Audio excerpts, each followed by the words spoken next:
प्यारे सत्संग जी, प्यार से कहिए सतगुरु सतनाम सत साहिब जी, सतगुरु सतनाम सत साहिब जी, सतगुरु सतनाम सत साहिब जी। बोल सतगुरुदेव महाराज की जय, सतगुरुदेव महाराज की जय। आज के सत्संग के आनंद की जय, आज के सत्संग के आनंद की जय।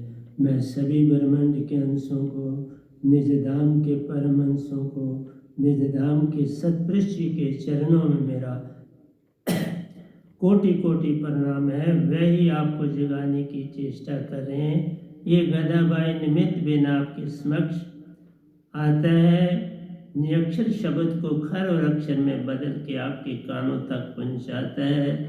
आप जागो न जागो ये आप तक है, पर मैं अपना सत्य का संदेश आपको देता रहता हूँ। जो सत्पुरुष मुझे देते हैं मैं आपको देता हूँ। तो प्यारी सत्संग जी, आज भी आपके समक्ष एक भजन भी लाया हूँ और कुछ बातें भी आपसे ज्ञान की करने के लिए आया हूँ। तो प्यारे सत्संग जी, जैसे आपकी चाह होगी वैसे ही मैं बोल पाऊँगा। आपके अनुसार ही बोलना होता है ताकि आप कुछ जान जाओ। तो प्यारे सत्संग जी, सबसे पहले मैं ये कहना चाहूँगा कि संगत की तरफ से एक संदेश आया हुआ है, जर्नल अंदर से ही बोले नहीं बेचारे। उन्होंने कहा कि पहले ये तो बताएं आप कि देवी देवता देवदूत आदि क्या ये सारे सच पर चलते हैं? क्या ओंकार भगवान सच पर चलते हैं? तो इसके ऊपर आप हमें पूर्ण ज्ञान दीजिए। सत्य का मतलब सिर्फ सत्य नहीं होता, उसमें बहुत बातें आ जाती हैं कि किसी को धोखा तो नहीं देते, किसी के साथ फरेब तो नहीं करते, किसी को झूठे प्रवचन तो नहीं देते, किसी को आप झूठे वर तो नहीं देते, किसी को धोखा दे के वर तो नहीं देते। ये सारी बातें पूछी गई हैं। तो आइए आज हम इन्हीं की बात भी कर लेते हैं। तो इन्हीं की बात करने के लिए सबसे पहले हमें कोई ऐसे एग्जाम्पल लेने पड़ेंगे। तो ठीक है, मैं उसके लिए भी तैयार हूँ कि आपने सवाल पूछा तो उसका उत्तर देना मेरा धर्म है। फिर ये भी पूछा आप कितना चलते हो, क्या आप किसी को धोखा देते हो, सब बोलूँगा। सत्य कहा तो सत्य ही बोलूँगा सबके विषय में, चाहे देवता हूँ, ओंकार भगवान हूँ, सबके विषय में। सिर्फ एक सत्पुरुष के बारे में नहीं बोल सकता, बाकी सबके बारे में बोला जा सकता है। इवन कबीर साहब के बारे में बोला जा सकता है, रविदास जी के बारे में बोला जा सकता है, बाबा नानक के बारे में बोला जा सकता है, ओशो जी के बारे में बोला जा सकता है। इस गधे भाई के द्वारा सबके लिए बोला जा सकता है। तो आइए पहले एक मैं वैसी बात पहले सुनाई है, पहले आज वैसी ही सुनाऊंगा तो आपको फिर कुछ समझ आएगी। एक धोबी थे, धोबी के यहाँ कोई औलाद नहीं थी। मियाँ बीवी थे, माँ बाप बुजुर्ग थे, साथ ही रहते थे, उनकी सेवा करते थे। और उनके बाप के वक़्त से, दादा के वक़्त से उनका बड़ा नाम था कि कपड़े धोने का उनको आर्ट पता था, साफ रखने का आर्ट पता था, किसी किस्म का कोई दाग लग जाए तो उसको मिटाने का उनको राज पता था। इसलिए शाही दरबार से और जितने दरबारी थे वो सब उनको कपड़े धोने के लिए देते थे। उनके आगे 6 जो बंदे थे उसी गांव के, वो काम करते थे उनके साथ। वो एक चीज़ करते थे, चाहे सारा काम उनको आता था तो सब मिलके धोते थे। ये बराबरी करते थे, पैसों में कोई हेर फेर नहीं। 6 वो थे, साथ में ये काम करते थे तो ये 7वां हिस्सा लेते थे, 6 उनको देते, बांट के देते। तो प्यारे सत्संग जी बड़ा अच्छा काम चलता रहा। तो एक बार उनके यहाँ नज़दीक हमसाए में एक औरत ने, वो अकेली ही थी, पति कुछ दिन पहले बीमार रहते थे, बहुत ज़्यादा टीबी हो चुकी थी और ठीक नहीं रहते थे, उनको अलग कमरे में रखा हुआ था। तो उनको वो खाना शाना सब चीज़ें देती थी। तो उसके यहाँ एक लड़का हुआ। तो लड़का बड़ा सुंदर, बड़ा अच्छा, बड़ा सुशील, शांत रहने वाला। तो प्यारी सत्संग जी उसके हस्बैंड की डेथ हुई। वो सदमा बर्दाश्त न कर सकी। कुछ पीरियड के बाद उसकी भी मृत्यु हो गई। तो ये दो भी जी साथ ही रहते थे, इनकी कोई औलाद नहीं थी। इन्होंने गांव के लोगों को बुलाया और कहा कि इस तरह से ये बच्चा है, मेरे यहाँ है नहीं, अगर आप सबकी रजामंदी हो, आपकी इजाज़त हो तो मैं इस बच्चे को पालूं, आप देखभाल भी करूं और आप देखते रहना कि मैं इसकी परवरिश ठीक करता हूं या नहीं करता। जहाँ कहीं मैं गलती करूं आप मुझे टोक सकते हो, रोक सकते हो, पर मैं श्रद्धापूर्वक अपनी बीवी से भी पूछ लिया है, वो भी राज़ी है इस बच्चे को अडॉप्ट करने में, क्योंकि इसका कोई और है नहीं। या तो गांव वाला कोई और भी ले सकता है, पर मैं यही कहूँगा पहल मुझे दीजिए क्योंकि मैं साथ ही रहने वाला था, देखभाल ठीक कर सकूँगा, उनसे मेरा संबंध भी था, दोनों चले गए हैं। तो ये जो प्रॉपर्टी है, ज़मीन है इसकी, ये मकान है, ये इस बच्चे का ही, हम इसमें कुछ नहीं करेंगे। हाँ, उसकी जो ज़मीन है उसकी देखभाल करेंगे, उसकी आमदनी हम आधा जमा कराएंगे और वो इसकी है तो वो ये संभालें। प्यारे सत्संग जी,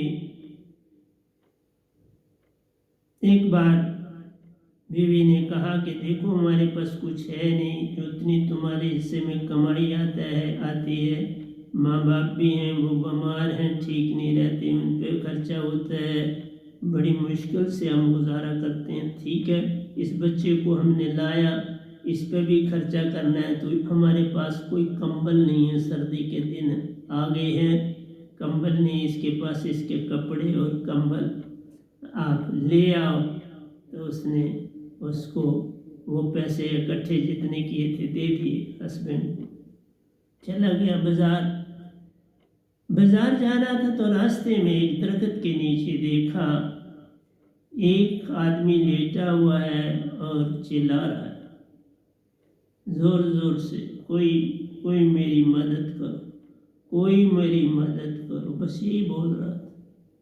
ये उसके पास पहुँचे तो बोले तुम्हारी क्या मदद करें। उसने कहा मैं 2 दिन से भूखा हूँ, अपने गांव से चल के आया हूँ, वहाँ पर भी बड़ी गुर्बत है, गांव में मेरे को कोई काम नहीं, मेरी बॉडी मुझे काम की परमिशन नहीं देती, तो मैं कर नहीं पाता हूँ, अभी कमज़ोर हूँ बड़ा, तो सर्दी भी लग रही है, मेरे पास कोई कंबल भी नहीं है, कपड़े भी जो मैंने पहने ये फटे हुए हैं, गंदे हैं, तो मैं चाहता हूँ मुझे एक जोड़ा कपड़ों का ला दो और एक कंबल मेरे लिए ला दो। इसी चीज़ के लिए बीवी ने भेजा था, पर वो दयावान था, दयालु था, श्रद्धावान था, सत पर चलने वाला था। तो प्यारी सत्संग जी, वो बाजार गया तो इस बंदे के लिए कंबल और उसके लिए कोई 2 जोड़े कपड़ों के लिए, इतने ही पैसे उससे निकले, और पैसे थे नहीं। तो प्यारी सत्संग जी आया, उसकी मदद की, कपड़े पहनवाए उसको, उसकी बॉडी को उसके पुराने कपड़ों से साफ किया, अच्छी तरह से और वो कपड़े फेंक दिए दरिया में। तो साथ ही दरिया था, उसमें फेंक दिया। अब ये गंदे कपड़े चल। तो नए कपड़े पहनाकर एक जोड़ा उसे पहनाया और दूसरा जोड़ा उसके सराहने में रखा। उसने कहा, नहीं बाबा, मुझे यहाँ ना रखो, मुझे अपने घर ले चलो। मैं यहाँ रहूँगा, मुझे कौन खाना खिलाएगा? अब तुम मेरी सहायता करो। अब तुमने जहाँ ये सहायता की है वहाँ मुझे खाना भी खिला देना। मुझे तुमने बोला तुम्हारे माँ बाप हैं, मुझे भी एक छोटा सा जहाज जो तुमने जिसके लिए तुम कपड़े ला रहे, वहाँ मुझे भी रख देना, किसी कोने में मैं पड़ा रहूँगा। अब ये दयावान था, राजा महाराजा भी इससे काम लेते थे, तो इसकी बोली बड़ी अच्छी थी, बड़ा अच्छा व्यवहार करता था, तभी इसका काम चलता था। ले आया तो बीवी जो थी वो तो अक्का बक्का रह। बोला, इसको भेजा था कपड़े बच्चे के लिए लाने, बच्चे के पास है नहीं, कंबल लाने है नहीं, मैं इसकी रक्षा कैसे करूँगी? और उधर से तुम इस लफंगे को साथ ले आई। अब ये कितनी रोटी खाएगा, मैं कहाँ से लाऊंगी? मेरे को तो तुम उलझन में डाल देते हो, मैं क्या करूं? कितनों की सेवा करूं? ये भी बीमार लगता है। वो जो बंदा था उसने कहा, नहीं, मैं जल्दी ही ठीक हो जाऊंगा, मेरी दवा का कोई इंतज़ाम ना करना, बस मुझे 2 टाइम खाना दे देना और मैं थोड़ा ठीक हूँ कि तो मैं आपके साथ कपड़े भी धो लिया करूँगा और कुछ नहीं लूँगा, मुझे बस खाना मिल जाए तो बहुत है। लेकिन अंदर से उसने कहा कि मैं आपके जीवन को बदलने के लिए आया हूँ, मेरी वो ड्यूटी लगी है, मैं देवदूत हूँ, पर ये मेरे को समझ कैसे सकते हैं और मैंने बताना भी नहीं है। मैं तो इनके अच्छे कामों के लिए इनको बहुत अच्छी दशा में लाना चाहता हूँ। तो देखो, स्टार्ट में ही देवदूत झूठ ही झूठ, कंबल लिया तो झूठ से, कपड़े लिए तो झूठ से, यहाँ आया तो झूठ। है कौन? देवदूत। सुने, देवदूत देवताओं के बराबर माने जाते हैं, 3 देवताओं से छोटे हैं। देवी देवता जो है 33 करोड़ देवी, 33 करोड़ देवते, उनके बराबर देवदूत माने जाते हैं, बल्कि आगे माने जाते हैं। क्यों? कि देवदूत भविष्य के विषय में सब कुछ जानते हैं, बीते कल को जानते हैं, आने वाले कल के विषय में जानते हैं, ये सारी जानकारी रखते हैं। लेकिन सहारा किसका लिया? झूठ का। मैं आज आपको झूठ के ऊपर से पर्दा हटाना चाहता हूँ। आप और ही छोड़ो, अपने अंदर देखो तुम्हारे कितने विचार बनते हैं,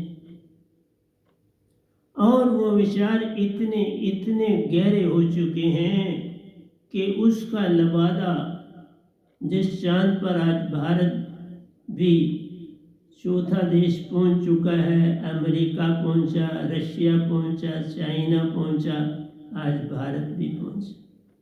और भारत ने साउथ पोल में अपनी जगह बनाई, जहां पर अंधेरा रहता है, और ये पहला देश है जिसने उस साउथ पोल की तरफ अपना, साउथ पोल से थोड़ा पहले है, वहाँ अपना ठिकाना बनाया चांद पर। तो मेरा आपसे कहना है, सत्य एक शब्द नहीं है, और सत्य के साथ सब कुछ आए तो सत्य है, सब ना आए तो सत्य कहाँ है। कठिन, पर तुम तो आत्मा हो, तुम्हारे लिए क्या कठिन। कहीं तुम्हें ये नहीं नजर आएगा जो आत्मिक है उसने झूठ बोला। कबीर साहब ने जीवन में कभी झूठ नहीं बोला, रविदास जी ने अपने जीवन में कभी झूठ नहीं बोला, बाबा नानक ने अपने जीवन में कभी झूठ नहीं बोला, ओशो जी ने झूठ का बहुत जबरदस्त खंडन किया। बोलने की बात ही छोड़, वो तो पल पल खंडित कर देते हैं जो राम गलत रास्ते पर चल, वो किसी का लिहाज नहीं करा उन्होंने। वो वक्त फिर थोड़े और थे, लोग अपना क्रिटिसिज्म सुन लेते थे। आज वक्त कुछ और, आज कोई क्रिटिसिज्म नहीं सुन सकता, क्योंकि उसमें सहनशीलता खत्म हो चुकी है। तो कोई बात नहीं, हमने सत्य देना है, गोल देंगे, कोई फर्क तो नहीं पड़ता, लेकिन झूठ नहीं बोले।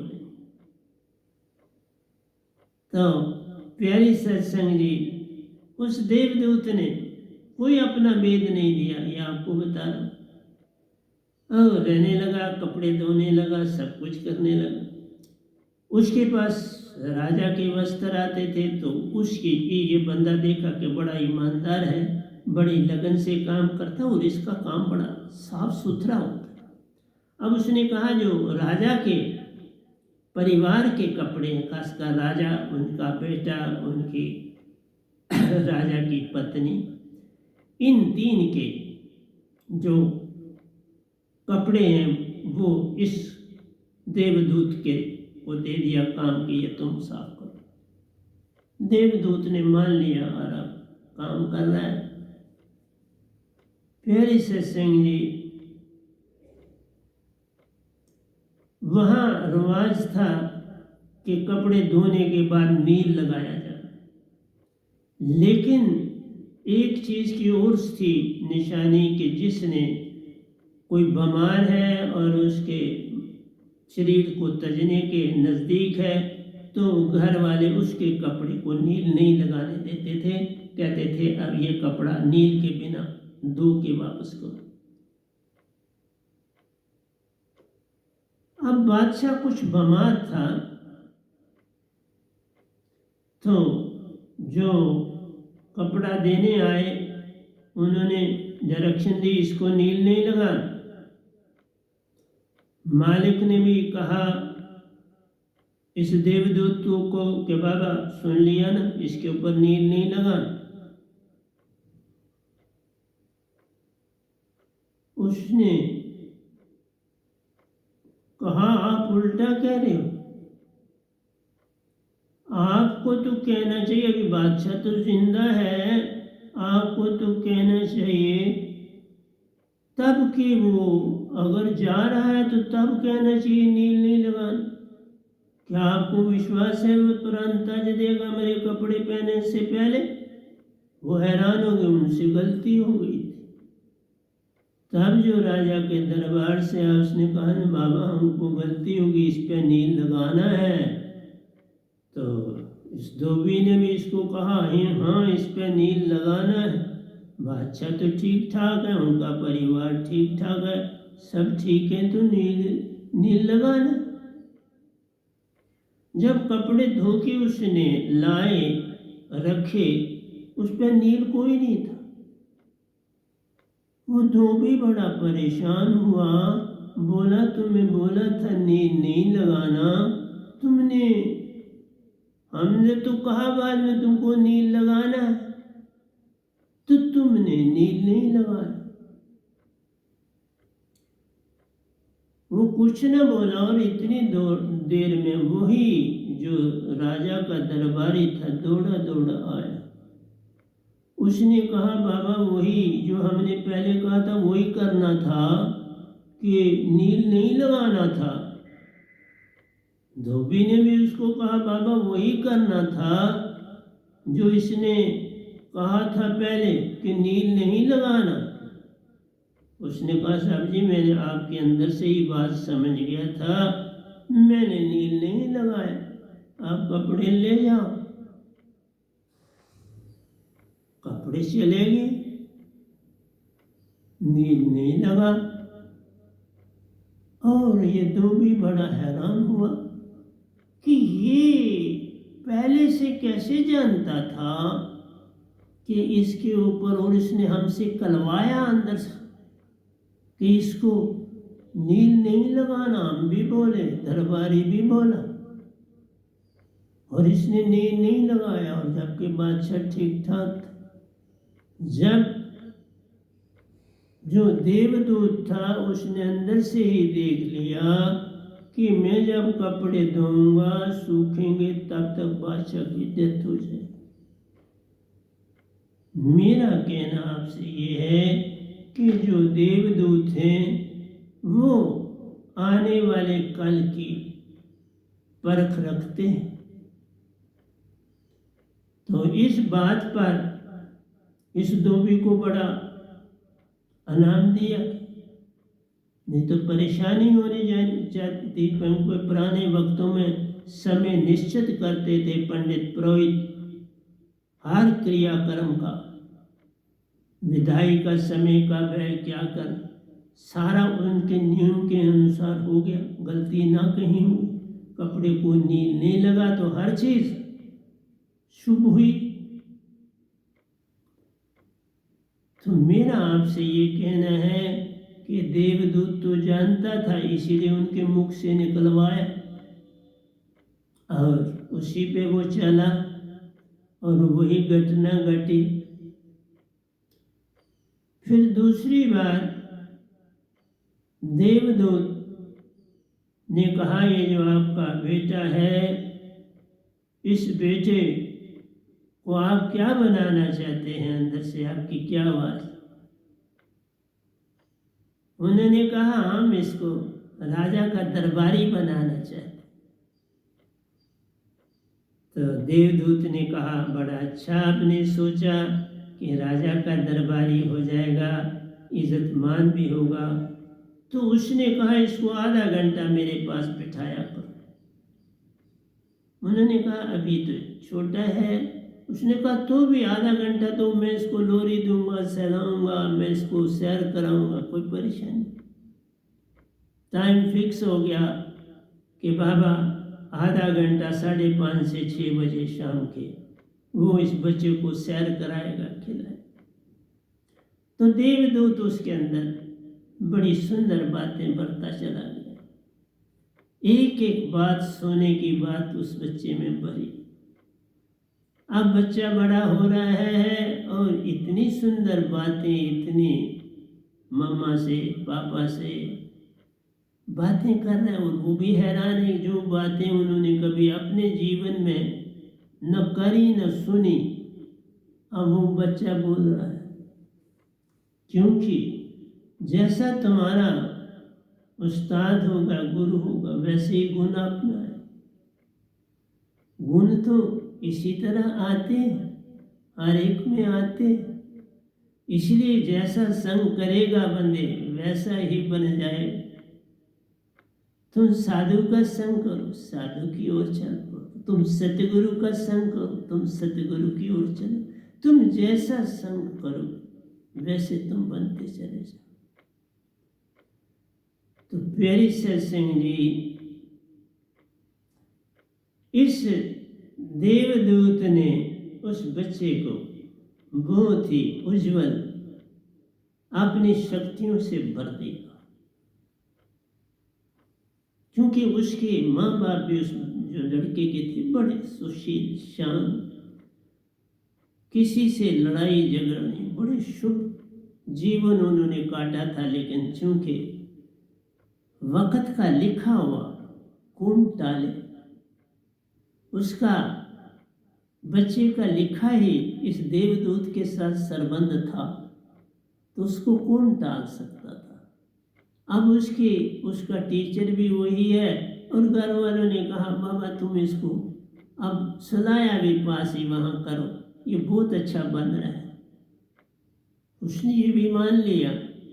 अब उसके लिए छोटा सा खटोला बना, बाजार से आया और वो उसके पास ही सोने लगा। रात को उसको अच्छी खबरें सुनाता, उसको अच्छी अच्छी बातें सुनाता और वो सो जाता। सुबह उठता तो उसको पढ़ाता, हर चीज़ करता। फिर उसे लिखना भी सिखाया। सारे काम उस देवदूत ने किए। देवदूत भी आपने देखा कि अब तक उसने कोई राज नहीं दिया। झूठ पे झूठ बोल रहा है, पर सत्य के लिए काम सत्य का कर रहा है, पर झूठ बोल के। क्योंकि सत्य संसार को देता तो उसे कौन रखता। इसलिए इस संसार में सत्य पे चलना बड़ा कठिन, अति कठिन है। मत समझना ये आसान। तो देवदूत आया ही था इनके सब कुछ बदलने के लिए। बादशाह के हुक्म से उसकी और जमीन मिल गई इस धोबी को। जो पहली जगह थी वहां महलनुमा धोबी के लिए एक महल सा बन गया, क्योंकि उस बच्चे के वैसे कर्म थे। उस बच्चे के कर्म से देवदूत को आना पड़ा। जैसे कर्म करेगा बंदे वैसा ही फल पाए। उसके लिए वो सब चीजें, नियामतें सामने रख दी जाती हैं और उन्हें पूरा किया जाता है। तो देवदूत ने अब जाना क्या समय आया, तो देवदूत ने उन्हें कहा, मेरी ड्यूटी थी इतना समय, 7 साल मैंने आपके साथ काटे, बहुत बड़ा समय मालिक ने मेरी ड्यूटी यहाँ लगाई। मैं विष्णु भगवान के काम के लिए यहाँ पहुँचा, उन्होंने मुझे यहाँ भेजा है। अब हुक्म आया है कि वापस आओ, वहाँ काम हो गया। तो उस दूबी ने एक ही बात कही कि एक ही बात मैंने आपसे पूछनी है कि आप झूठ मार के यहाँ क्यों पहुँचे, वो किस लिए? उसने कहा, मैं सच बोलता तो तुम मेरे पे निर्भर कर बैठते पूरी तरह से, तुम कोई यत्न ना करते, तुम कोई उपाय ना करते अपने आप को उठाने के लिए इस बच्चे को। पर तुमने शुरू किया, मुझे भेज दिया गया। हम सब हुक्म के बंदे होते हैं, जहां हुक्म मिलता है वहां चले जाते हैं और कार्य करके वापस आ जाते हैं।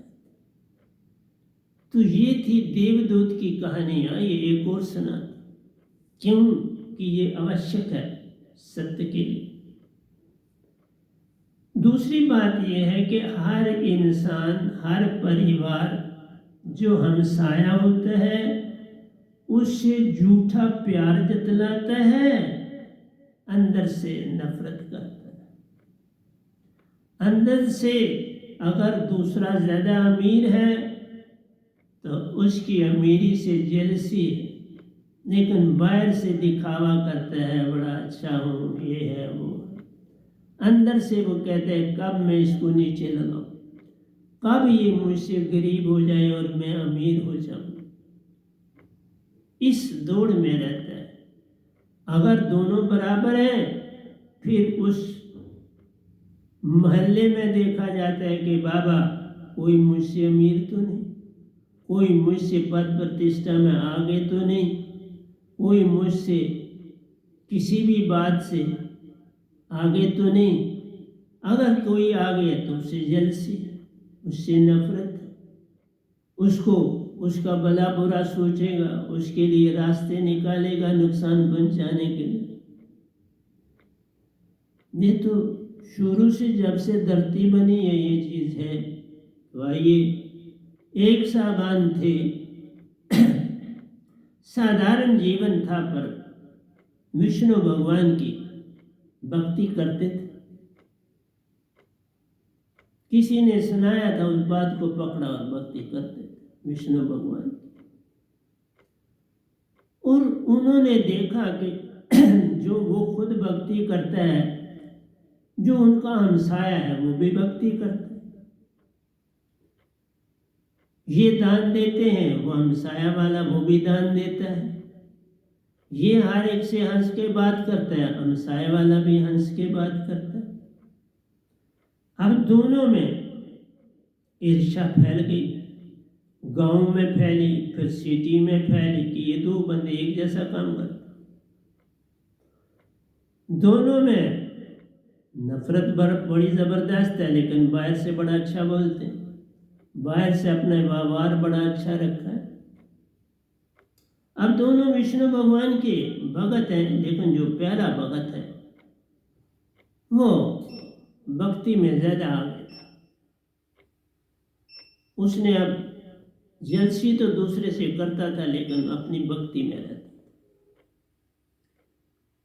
तो अब उसने भक्ति करके विष्णु भगवान को प्रकट किया, आओ मेरी कोई बात सुनो, उसे पूरा कर। विष्णु भगवान आ गए भगत की बात सुनकर। भगत ने कहा, महाराज मेरी कोई मांग है, 3 मांगे मैं आपसे मांगना चाहता हूँ। अगर आप देना चाहो तो सुंदर, नहीं देना चाहो तो आपकी मर्जी है, ऐसा नहीं, कोई आप पर कंपल्शन नहीं, बंदिश नहीं। विष्णु ने कहा, नहीं तुमने बड़ी मेरी भक्ति कर रहे हो, 3 मांगे देने में मैं तैयार हूं, लेकिन मेरी एक ही शर्त है। उन्होंने कहा, मेरी एक शर्त है कि क्योंकि तुम्हारा जो हमसाया है उससे तुम प्यार भी करते हो, नफरत भी करते हो। वो भी अमीर है, तुम भी अमीर, वो भी सबकी सेवा करता है, तुम भी करते हो, तुम सबसे मीठा बोलते हो, वो भी सब। अब तुम दोनों में अंतर तो कोई है नहीं, लेकिन सच पूछो तो वो तुमसे भक्ति में आगे चला गया। तुमने फिर मांगने की चेष्टा की, वो कभी नहीं मांगता। वो कभी भी मेरे को बहुत जपता है, हर चीज करता है, लेकिन एक ध्यान और रखना, मुख से, ओंठों से, जीवा से, दांतों से, कंठ से मत सिमरन करना प्यारा।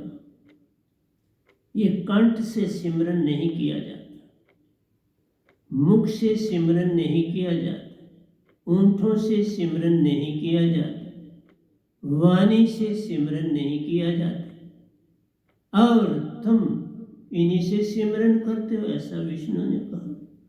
और वो कंठ का भी प्रयोग नहीं करता, वह श्वासा में सिमरन करता है, और सबसे उत्तम सिमरन का ढंग श्वासा, ऐसा विष्णु ने बोला। हाँ मैं भी मानता हूँ, लेकिन कुछ इसमें अंतर है।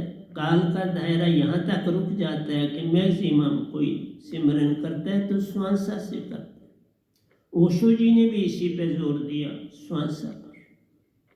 बहुत अच्छा, यहाँ तक सब ठीक, लेकिन जो पूर्ण संत आता है उसका रास्ता आगे होता है।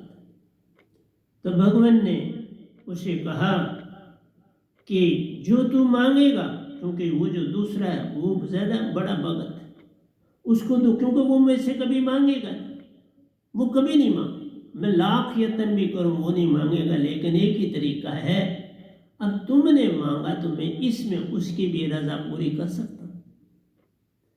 तुम मेरे से 1 रुपया मांगोगे, उसको 2 रुपये मिलेंगे। तुम 1 बेटा मांगोगे, उसको 2 बेटे मिलेंगे। अब तुम सोच लो तुमने क्या मांगना है, उसको डबल मिले।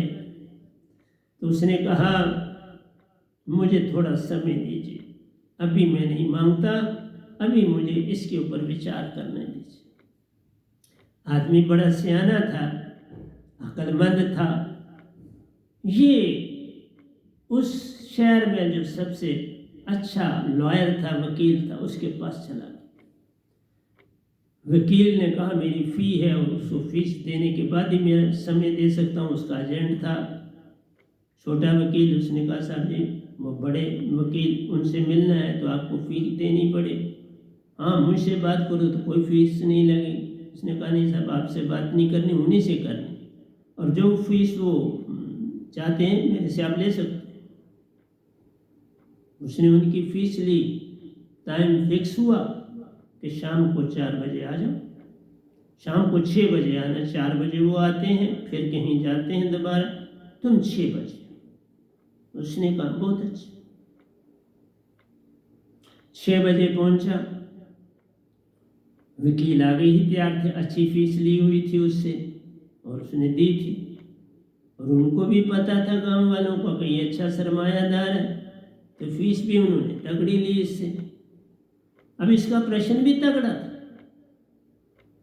अब इसने विष्णु भगवान की सारी बात सुनाई उसको कि भाई इस तरह बात है, वो कहते हैं कि जो तू मांगेगा हम साहे वालों को दुगना मिले, तो इसलिए मुझे आप 3 बार मैंने मांगने हैं, 3 बार मैं उनसे मांग सकता हूँ। एक आज मांगूँ, फिर दूसरा कब मांगूँ, तीसरा कब मांगूँ, ये मेरे पर है, वो देने के लिए तैयार। तो लॉयर ने कहा बहुत अच्छी बात है, तुम पहले वक्त में, क्योंकि तुम्हारे अंदर भावना बनी है, तुम कहते हो मकान बहुत बड़ा महल हो, ठीक है उसके 2 बन जाए, बनने दो, तुम्हारा एक बनेगा उसके 2 बन जाए। उसने कहा दूसरा आप ये करो कि मेरे मकान के पास एक बहुत बड़ा कुआं होना चाहिए, बहुत बड़ा कुआं होना चाहिए, पानी से वाला भरा रहे, उसका नकाश भी बड़ा सुंदर हो।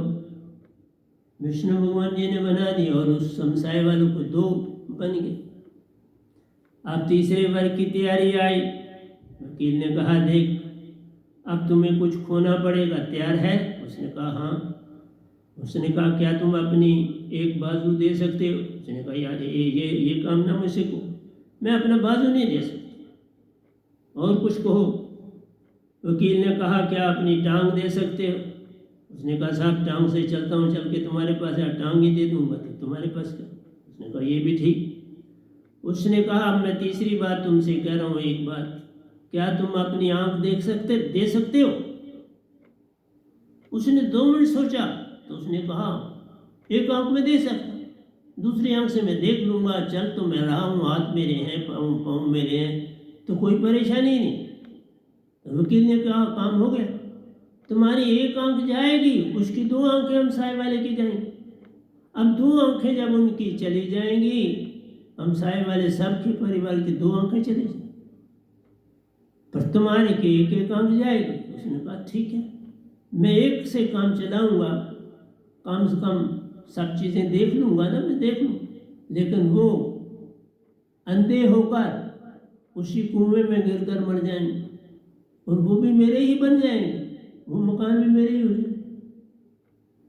तो देख लो इंसान के अंदर कितना जहर भरा होता है। ये है माया, इसको माया कहते हैं। इसी से मन फूला फूला फिरे जगत में कैसा नाता है, फूल फूल के चलता है ऊंचे पद प्रतिष्ठा वाला, लेकिन वो भूल जाता है बाबा कि एक दिन माटी में सब मिल जाए, कुछ नहीं तुम्हारे पास रहने वाला, माटी ही ओढ़न माटी बिछावन माटी का तन बन जाएगा। एक दिन ऐसा आएगा जब माटी में सब मिल जाए। ये है तुम्हारी चालबाजी, झूठ, फरेब, जिसे छोड़ नहीं सकते। मैंने संगत को कहा लेकिन तुम कहो तुम चल सकते हो तो ये बड़ा ही नामुमकिन काम। देख लो भक्ति करके मांगने वालों की क्या दशा है। भक्ति में पाना क्या चाहते हैं? दूसरे को हानि, खुद को लाभ। आज संसार में जितना कुछ बड़े से बड़ा पेशा चल रहा है, इन दो बातों में हानि और लाभ। हुकूमतें चल रही हैं, हानि और लाभ। साइंटिस्ट चल रहे हैं, हानि और लाभ। वो बताओ जो बराबरी चाहता है, हानि और लाभ दोनों एक जैसा, वो प्यारी सत्संग जी सतगुरु के साधक और सतगुरु होता है, जो किसी का बुरा नहीं चाहता, अपना बुरा वेखन में गया तो बुरा न मिले को, जो सुरती खोजी अपनी तो मुझसे बुरा न को। ये संत सबक देते हैं।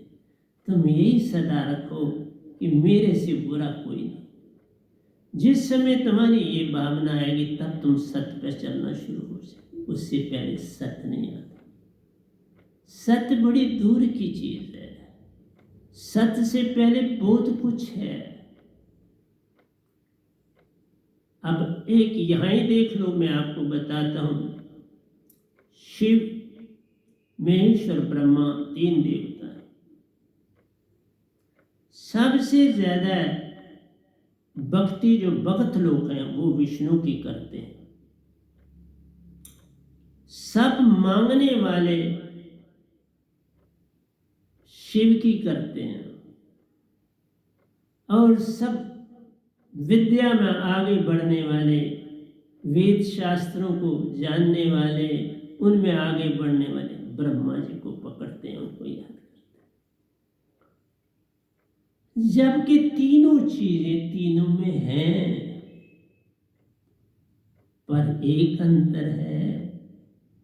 ब्रह्मा से उत्पत्ति जग की होती, विष्णु पालनहार रे। शिव जी आगे का सफर है देते, ताई से कोई होता पार नहीं। तीनों अपनी अपनी ड्यूटी देते, लेकिन ओंकार भगवान आदि शक्ति एक को न कोई पूजता जान रहे।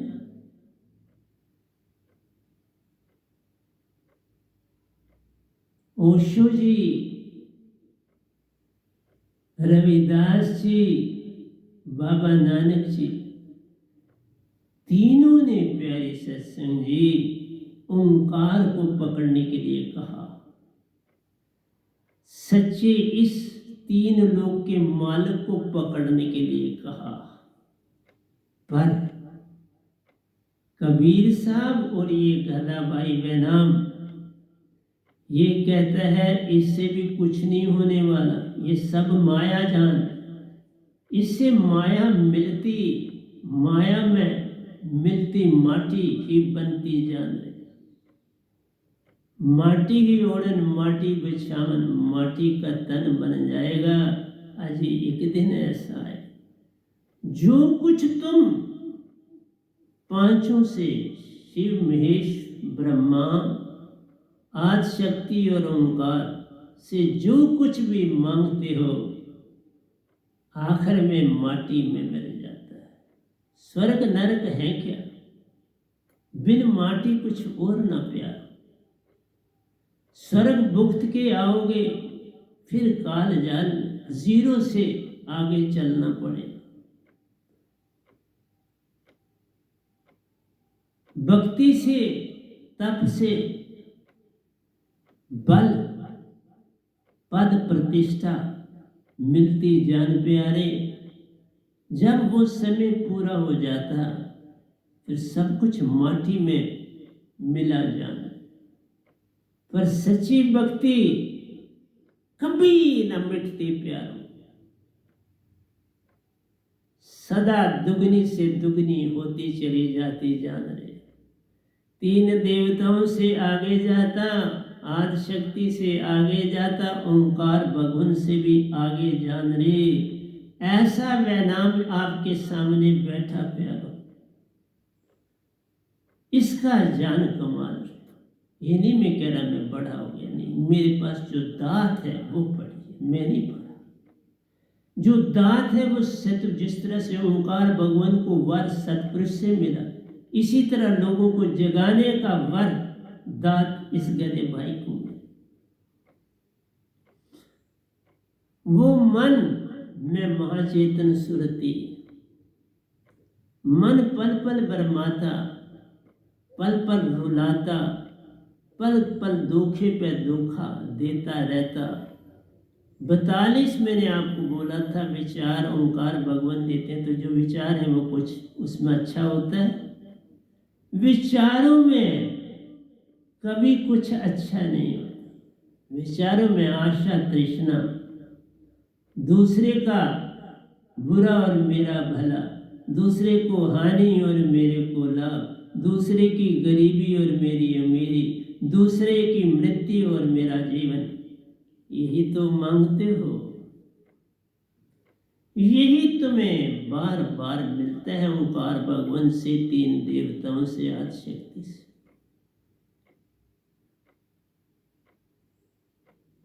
फिर सत कहां से आएगा, प्रेम कहां से आएगा, आनंद कहां से पाओगे? सत हुए ही नहीं तो सत पे कैसे चलोगे? प्रेम हुए ही नहीं, प्रेम को कैसे जानोगे? आनंद को पाया नहीं, कैसे उसको बांटो? सत्य प्रेम आनंद अंदर से प्यार, बाहर से लेन न देन रे। ये गुण तुम्हारी आत्म के प्यार, आत्म होने से मिलते जाने। आत्मा हो जाओगे तो तुम्हें ये मिलेंगे, बिना आत्मा के क्या पालोगे? इसलिए मैं अपनी संगत को ये कहता हूं, सिमरन में रहना ही सत पे जाना है। सिमरन में रहना ही प्रेम की डोर मिलती। सिमरन में रहने से प्यारी सत्संग जी आनंद की तरंगे अंदर उठती। सिमरन, सिमरन से सुख होते, सिमरन से दुख जाए। कि हे कबीर सिमरन किए साईं में मिले। सिमरन की गति यूं करो जैसे नाद कुरंग, जैसे हिरन बंसरी की तान सुनता है। पल भर बिछड़े नहीं प्राण तजे तैसा। वो सीधा बंसरी बजाने वाले के पास पहुंच जाता है। वो शिकारी मार ले मुझको, मैं आ गया मरने के लिए। मैं प्रेम हो गया, अब तुम मार ले। सत्य हो गया, अब तुम मार ले। मैं आनंद में ही हो गया, अब तुम मेरा तन ले। तन की क्या वैल्यू है प्रेम में? सत्य और आनंद। ये तन 5 तत्व का पुत्रा, युक्ति रची में की, मैं तो ही पूछूं पंडिता। शब्द बड़ा के जीव, शब्द पाओ, सारा कुछ तजना भी पड़ जाए तो तज डालो, तब सत्य हो जाओ। उससे पहले सत्य कैसे हो जाए? तुम जिस सत्य पे चल रहे हो वो तो फ्रेब है। फ्रेब से सत्य कभी नहीं आता। धोखा है, धोखे से सत्य कहाँ उत्पन्न होता है? पल पल आशा और तृष्णा है, कल और कल में जाना है। इस पल में रहने से सत्य आता है। इस पल में रहने से प्रेम आता है। इस पल में रहने से आनंद आता है, क्योंकि तुम हो ही सत्य प्रेम और आनंद। बस जागना है, मैच बक्स लाना है। दिया सलाई तुम्हारे पास है अपनी, मैच बक्स नहीं। मैच बक्स पूर्ण संत के पास से मिलता है। मैंने कल ही एक काव्य लिखा है, वो गाने के लिए मैं लाया था, लेकिन आज तो उसकी टर्न नहीं आएगी, क्योंकि जब तक भूमिका उसकी ना बांधू तो इस तरह बोलने का कोई लाभ नहीं। तुम्हें उसमें से कुछ नहीं मिल पाएगा जब तक मैं उसका राज ये देने से पहले बोलने का कोई लाभ नहीं था। तुम्हें कहा सत्य पर चलो, प्रेम की डोरी पकड़ो, आनंदमय हो जाओ। आओ, इसका एक एग्जाम्पल मैंने अपने इस कावे में भजन में दिया है। उसमें मैंने क्या कहा है? मैंने कहा, सतपुरुष ने गुड्डी संग डोरी, निज दाम सु फेंकी, तीन लोक में जान रहे। सतलोक से एक गुड्डी आई, डोरी भी संग साथ रे। जो गुड्डी पकड़े डोर ने, जो डोर पकड़े गुड्डी ने। ओंकार भगवान को, क्योंकि हर कोई देख लो, जब कोई पतंग कटती है ना, हर कोई बच्चा पतंग को पकड़ने के लिए दौड़ता है, डोर को पकड़ने के लिए नहीं कोई दौड़ता। आपने देखा, मैंने भी गुड्डी चढ़ाई, जब भी दौड़े गुड्डी के लिए, डोर के लिए नहीं। डोर मिल गई तो सुंदर, नहीं मिली तो कोई बात नहीं, क्योंकि डोर पकड़ने से गांठ बन जाती है। अपनी डोर के साथ उसको जोड़ोगे तो नाट आ जाएगा, और नाट से फिर गुड्डी कट जाती है, लाभ नहीं देती, हानि देती। देखो, पहले नाट ना बने, इसलिए ओंकार भगवान गुड्डी को पकड़ते हैं, डोर को नहीं पकड़ते। लेकिन सतपुरुष बीच में बड़े होशियार और अति तीव्र गुण वाले। गुड्डी पकड़ी ओंकार ने प्यारो, डोरी संतन पकड़ी जान। डोरी संतों के हाथ आई, गुड्डी मन तरंगे प्यारो, डोरी महाचेतना जान रहे। देखा, गुड्डी मन तरंगे, इसलिए मन ने गुड्डी पकड़ी तो तरंगों पर तरंगे तुम्हें देता है, और तरंगे देना ही तो झूठ है। समझे आप बात? तरंगे तुम्हें बरमाती हैं, पल पल तुम्हें उलझाती हैं, सत्य की ओर आने देती नहीं, झूठ में डाले रहती। तो गुड्डी ओंकार भगवान ने, इसलिए ओंकार भगवान ने जब गुड्डी पकड़ी, आदि शक्ति को भी साथ देना पड़ा। क्या करे, जब पति बनाया ओंकार को तो साथ देना ही पड़ता है। तासे तीन देवता पैदा हुए, शिव महेश्वर ब्रह्मा प्यारे। ताई में भी वह गुण जान रहे। जो बच्चे आते हैं तो उनमें गुण माँ बाप के सबसे ज्यादा होते हैं, 7 पीढ़ियों तक जाते हैं। पहली पीढ़ी के सबसे ज्यादा, फिर दूसरी पीढ़ी के उससे कम, तीसरी में उससे कम, और एंडिंग सीढ़ी के पास कोई पॉइंट में चीज बचती है, पर गुण होते हैं सबसे ज्यादा माँ बाप। इसलिए मैं आपसे कहता हूं, सत पर चलना नहीं है, सत सिमरन से अपने आप स्थापित होगा। सबसे पहले आपके अंदर से सत पर चलने से विकार छूटेगा, पहली निशानी। दूसरी में कम बोलना, तीसरी में शांत होना। देखा? तो प्यारे सत्संग जी, मेरा आपसे यही कहना है कि सत्य बोलना नहीं, सिमरन में जाना है। ज्यों ज्यों सिमरन बढ़ता प्यारो, त्यों त्यों सत्य प्रेम अंदर बढ़ता जाता जा। सत्य प्रेम अंदर बढ़ता जाएगा।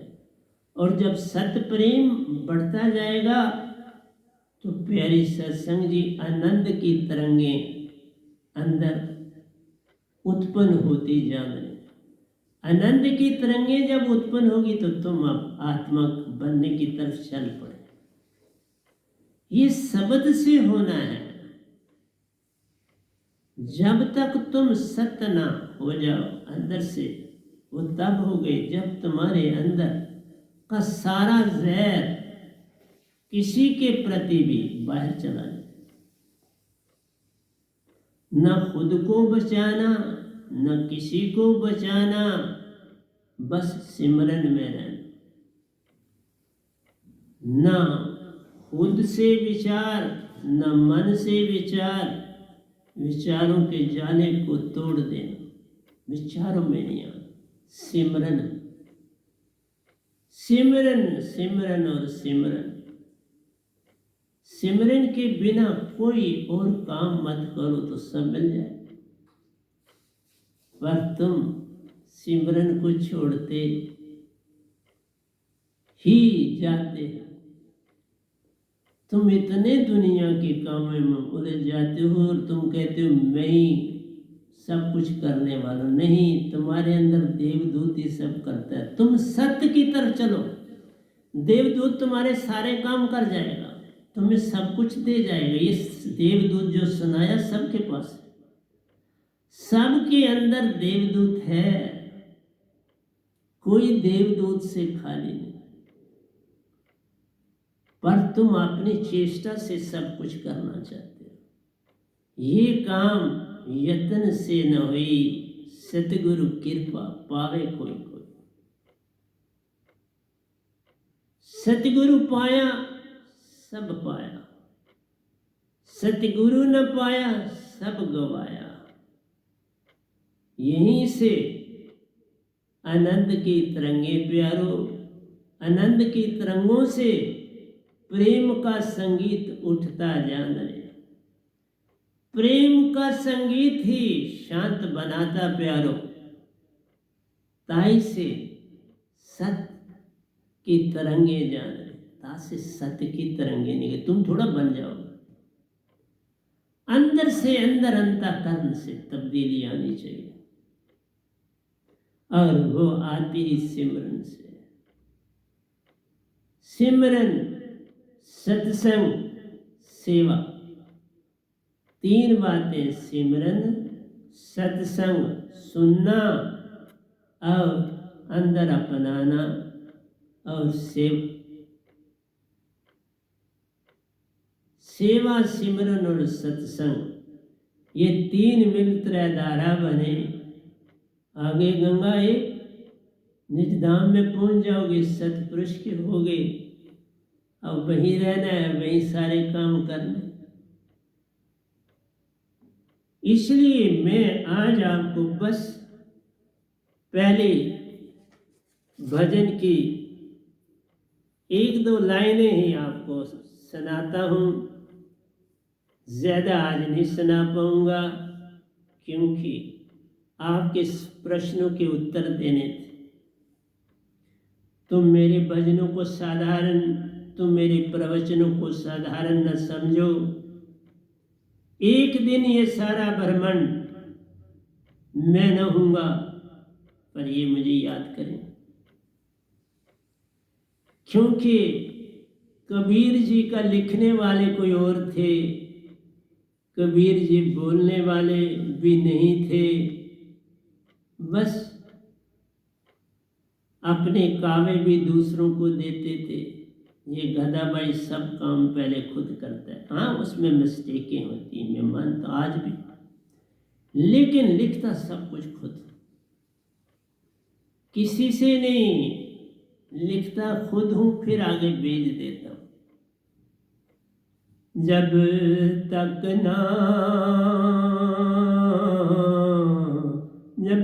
ना हो खबर अपनी, जब तक ना हो खबर अपनी,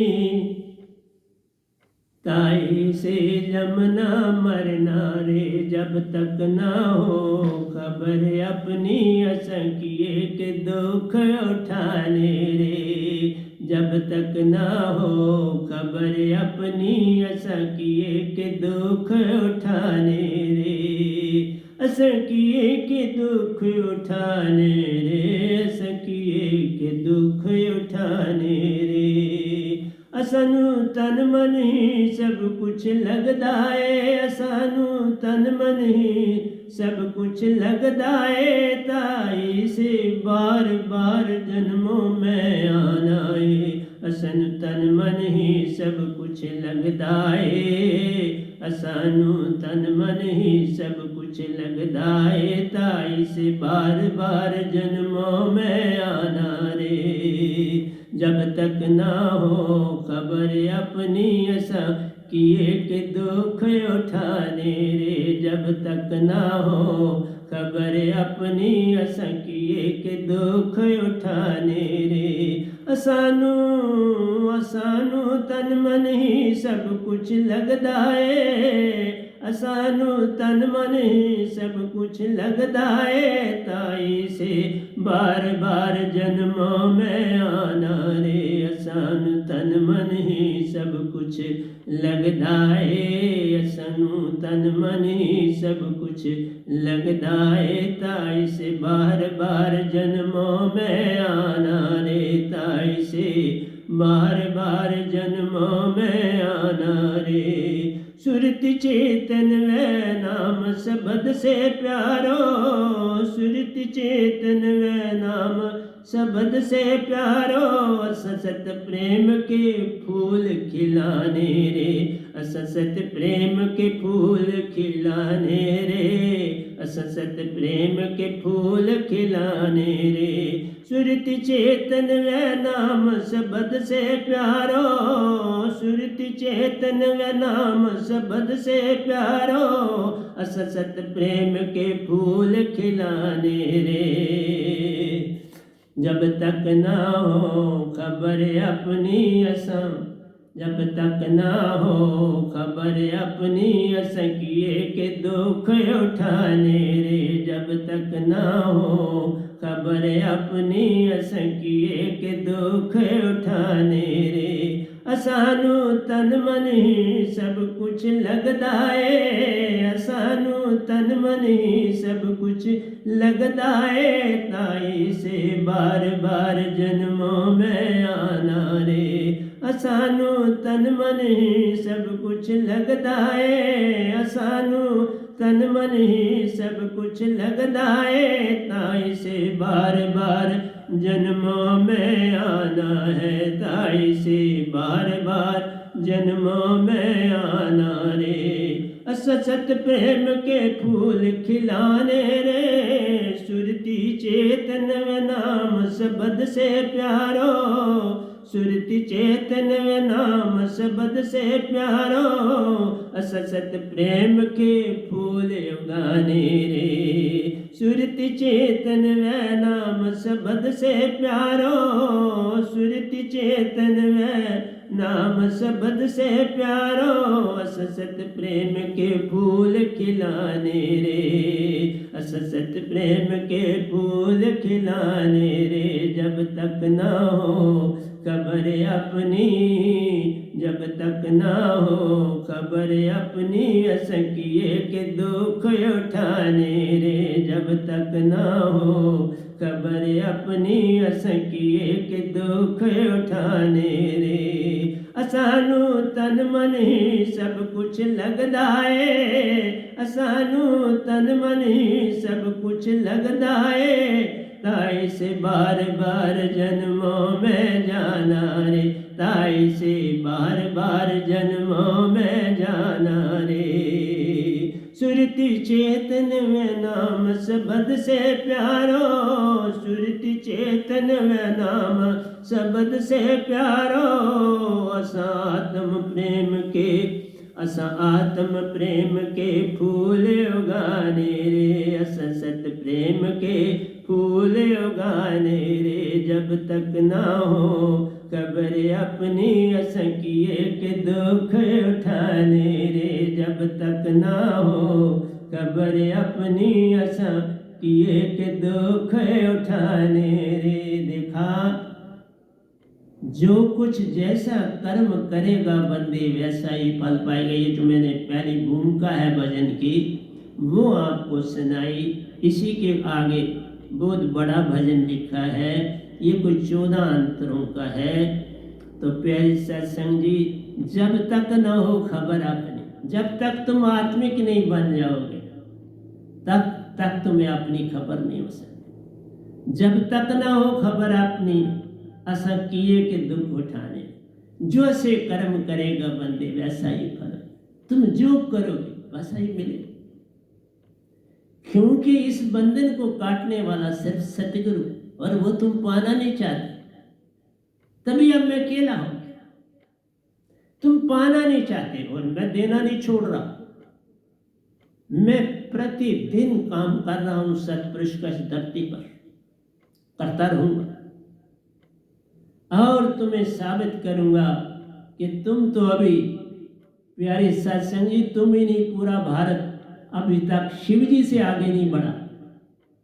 अभी तक तुम सिर्फ शिव जी जो मृत्यु के देवता वहां पर अटके हुए, तुम्हें तो अभी तक विष्णु जी का नहीं पता, तुम्हें तो ब्रह्मा जी का नहीं पता, तुम्हें तो आदि शक्ति का नहीं पता, तुम्हें तो ओंकार भगवान का नहीं पता, तुम्हें अभी तक सतगुरु का नहीं पता, तुम्हें तो सत परमहंसों का नहीं पता, तुम्हें तो सतपुरुष का नहीं पता। इतनी चीजें आगे पड़ी, तुम तो शिव जी तक रुके हो। इसलिए इतनी जल्दी कैसे सारा भजन दे दो, नहीं दे सकता। देना ही, देने के लिए आया था आज, पर घड़ी कहती है नहीं, इससे ज्यादा बहुत ज्यादा ना बोलो, फिर तुम्हें परेशानी हो जाएगी। इसलिए जब तक ना हो खबर अपनी, अपनी जब तक तुम्हें खबर नहीं, असकिए के दुख उठाने रहे। तुम तो शिव जी से आगे नहीं जा रहे, तुम तो विष्णु तक कभी नहीं पहुंचे, ब्रह्मा तक नहीं पहुंचे, तुम आदि शक्ति तक नहीं पहुंचे, तुम ओंकार भगवान तक नहीं पहुंचे, तुम सतगुरु तक नहीं पहुंचे, तुम परमहंसा तक नहीं पहुंचे, तुम सतपुरुष तक नहीं पहुंचे, कैसे पार हो जाओगे? तुम तो अटके मंदिर और मस्जिद और गुरुद्वारों तक, अटके और भटके, अटके और पार कैसे हो जाओगे? कैसे कोई पार करेगा? मैं कैसे पार करूंगा? इसलिए प्यारे सत्संग जी, सुनना ही नहीं चाहते। तुमने वो कान ही अपने खराब कर दिए सत्य को सुनने की। तुम्हें तो वो बैड स्मेल ही बाती है, जो बमरे को बाती वो तुम्हें है बाती, जो मक्खी को बाती वो तुम्हें है बाती, जो मच्छर को बाती वो तुम्हें है बाती। तो कैसे पार हो जाओगे? किस तरह से तुम्हें पार कराऊंगा? ये असंभव है। इसलिए जब तक ना खबर अपनी असकिए के दुख हटाने, फिर कर्मों में फंसे। जैसे कर्म करेगा बंदे वैसा ही फल पाएगा। फिर तुम सत्य कैसे हो सकते? सत्य तो केवल सतगुरु के पास पे आओ। मैं इवन देखता हूँ यूट्यूब वाले तो फट मेरा सत्संग सुनते हैं ये देखने के लिए कि कोई इसमें कोई गलती तो नहीं, लेकिन वो भी बदलना नहीं चाहते। बड़े सियाने, बड़े अक्लमंद, पर बदलने के लिए तैयार नहीं। वहां तो सबने जाना है ना, तन तो तजना है। चाहे यूट्यूब वाले हो, चाहे बड़ी पद प्रतिष्ठा वाले हो, चाहे गुरुआ लोग हो, चाहे वो गुरुआ लोग की एक बात बताता हूं। एक बार एक साधु थे, तो उनके शिष्य थे 7। वो प्रतिदिन अपने शिष्य को एक टॉफी देते थे, वो ले लेते थे, खा लेते। एक बार उन्होंने पूछा ये टॉफी आप हमको देते हो, ये कहाँ से लाते हैं आप? उन्होंने कहा, मेरे पास वो सांचा भी है जिससे मेरे सतगुरु टॉफी बनाते थे, वो भी हमको टॉफी बांटते थे। अब वही सांचा मैंने रखा है, उसी सांचे से मैं टॉफी बनाता हूँ और आपको देता हूँ। तब उनके शिष्यों ने कहा, जो आगे आने वाला आपकी गद्दी संभालेगा वो क्या करेगा? उन्होंने कहा, यही करेगा जो ये मेरा सांचा है, उससे वो टॉफियाँ बांटे। उन्होंने कहा, फिर अगला क्या करे? वो भी यही करेगा, ये सांचा लेगा और इसी की टॉफियाँ बांटेगा। ये सब गुरुआ ये कर रहे हैं, ये वही सांचा लेके टॉफियाँ बांट रहे हैं। कुछ भी पास नहीं है, वही बासा, वही सड़ा गला शब्द चल रहा है। जो संतों के पास शब्द होता है, वो शब्द ना कबीर साहब के पास था, ना मेरे सतगुरु के पास है, वो केवल इस गधे भाई के पास। ये टाफी एक ही होती है, फिर इस टाफी का इस्तेमाल नहीं होता। इसका सांचा एक ही होता है, फिर इस सांचे का कोई दूसरा प्रयोग नहीं कर सकता। वो होता है संत। गुरुआ सड़े गले शब्द हैं बेचते, और योगी जपी सड़े गले आसन है देते। वो सड़े गले आसन है देते, नेका किसी को ज्ञान नहीं। ताई से हर कोई दुखी पड़ा जाना, ताई से सब कोई दुखी, दुखी ही दुखी संसार प्यार, एक ना होता पार। क्यों? कि वो जो पहले टाफियां बांट गए वही तुमको प्यारी लग रही। नई दात नई चीज को तुम पाना नहीं चाहते, वहां तुम भरम करते हो। मैं लाखों रुपए कमाने वाला त्यागा सब कुछ और सिर्फ सतपुरुष का हो गया, संसार का हो गया, भारत का हो गया, इस जम्मू का हो गया, इस गार्डन एवेन्यू का हो गया, पर तुम ना मुझे समझे। ये संत वो नहीं जो किसी से ईर्ष्या करे, ये संत वो नहीं किसी से नफरत करे। ये संत कहता है तुम महल माड़ियों में रहो, सत पे चलो। सत पा लिया, सब कुछ पा लिया। सत पाया, प्रेम आया। प्रेम सत जब एक हो तो विष से अमृत होए। फिर प्यारे सत्संग जी, प्रेम और सत्व आनंद कहाँ बचेगा? आनंद में ही हो जाओगे।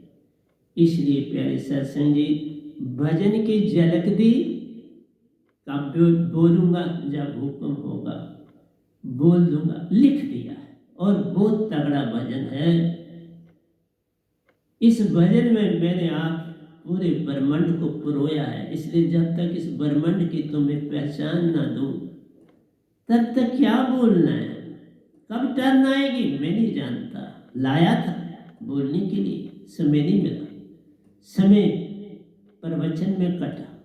हाँ, जो पहली 3 लाइनें थी मैंने 3 रखी हुई हैं, क्योंकि